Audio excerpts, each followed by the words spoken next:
BPL এর দ্বিতীয় qualifier, Chittagong kings on fire.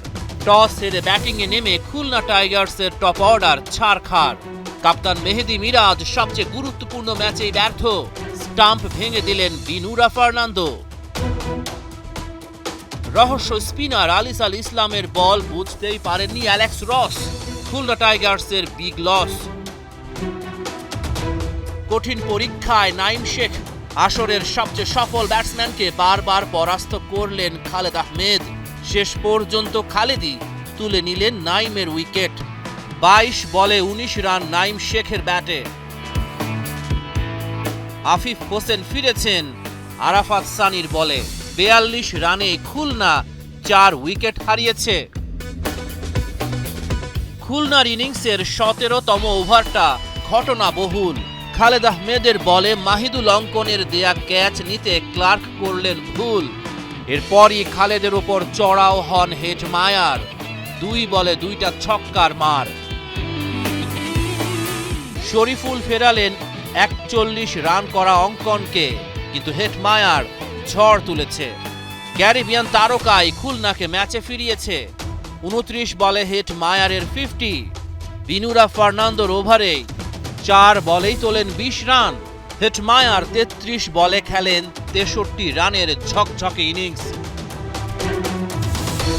শেষ ওভারে শরীফুল দিয়েছেন 17 রান। খুলনা টাইগার্সের ডেরায় ফিরেছে প্রাণ। 6 উইকেটে 163 রান খুলনার বোর্ডে। শুরুর ধাক্কা সামলে মিরাজের দল চিটাগংকে চ্যালেঞ্জিং টার্গেট দিয়েছে। জবাবে চিটাগং কিংসের শুরুটা ভালো হলো না। দলীয় 35 রানের মাঝেই পারভেজ ইমন আর গ্রাহাম ক্লার্কের ফেরা। তবে দ্বিতীয় উইকেটে খুলনার হিসাব এলোমেলো করে দেন খাজা নাফে ও হুসেইন তালাত। 2 পাকিস্তানির দাপটে মিরাজদের মাথায় হাত। নাফে তালাতের 4 ছক্কার বৃষ্টি। 36 বলে নাফের 50। 70 রানের জুটিটা ভাঙেন নাসুম আহমেদ, তুলে নেন তালাতের উইকেট। নাসুমি ম্যাচের মোড় ঘোরালেন। তালাতের পর শামীম পাটোয়ারিকেও আউট করলেন। খাজা নাফের গুরুত্বপূর্ণ উইকেটটা শিকার করেন মুশফিক হাসান। একই ওভারে এই পেসার খালেদ আহমেদকেও ফেরান। 105 থেকে 130 এই 25 রানের মাঝে চিটাগং হারায় 5 উইকেট। বেড়ে যায় ওদের আস্কিং রান রেট।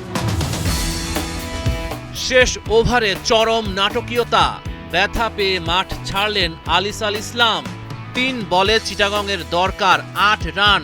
প্রথম বলে 4 হাঁকালেন শরীফুল, কিন্তু পরের বলেই আউট তিনি। শেষ বলে চিটাগং কিংসের দরকার 4 রান। ব্যথা নিয়ে আবারও ক্রিজে এলেন আলিস আল ইসলাম। রূপকথার গল্প লিখলেন। মহামূল্যবান বাউন্ডারি হাঁকিয়ে চিটাগং কিংসকে ফাইনালে তুললেন। 7 বলে অপরাজিত 17 রান করে জয়ের নায়ক আলিস। শুক্রবারের ফাইনালে চিটাগং কিংসের প্রতিপক্ষ তামিম ইকবালের ফরচুন বরিশাল। রহমান পেয়ার 71।